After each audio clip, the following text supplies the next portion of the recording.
Babai im ka punuar në Shkodër, është shkodran, është nipi Martin Camaj. Martin Camaj shkrimtari është nipi Dajo, direkt. E para njerë unë jam krenar që jam me origjinë nga Shkodra dhe jam krenar që vi nga jo familje. Por përsëri dhe nga Vlora nuk jam më pak, sepse unë nga Vlora, nga mamaja jam me origjinë nga Gjirokastra, por të vendosur në Vlorë. Unë jam nipi Vilson dhe Kreshnik Qipi, të cilët janë dy personalitete të nderuar në Vlorë, vim nga një familje sportistësh.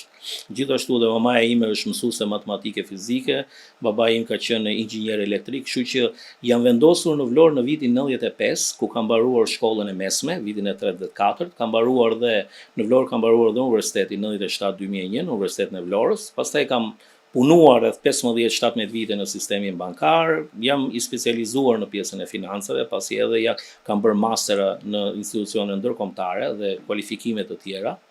Kështu që mund të them që është një ndërthurje shumë e bukur që një shkodran me nën nga Gjirokastra, mund të them që e kam ndërthurur aq bukur situatën sa për t'i bërë ballë atij terreni atje.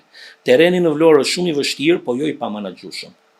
Nuk është i pamanaxhueshëm dhe unë besoj që vlonjatët kanë shpirtin e luftarak, të cilën edhe unë e kam kultivuar, sepse pavarësisht që unë kam marrë intelektin dhe çdo gjë, kam marrë 16 vjeç në Vlorë, po kam kaluar adoleshencën dhe pak a shumë është kultivuar dhe pjesa ime.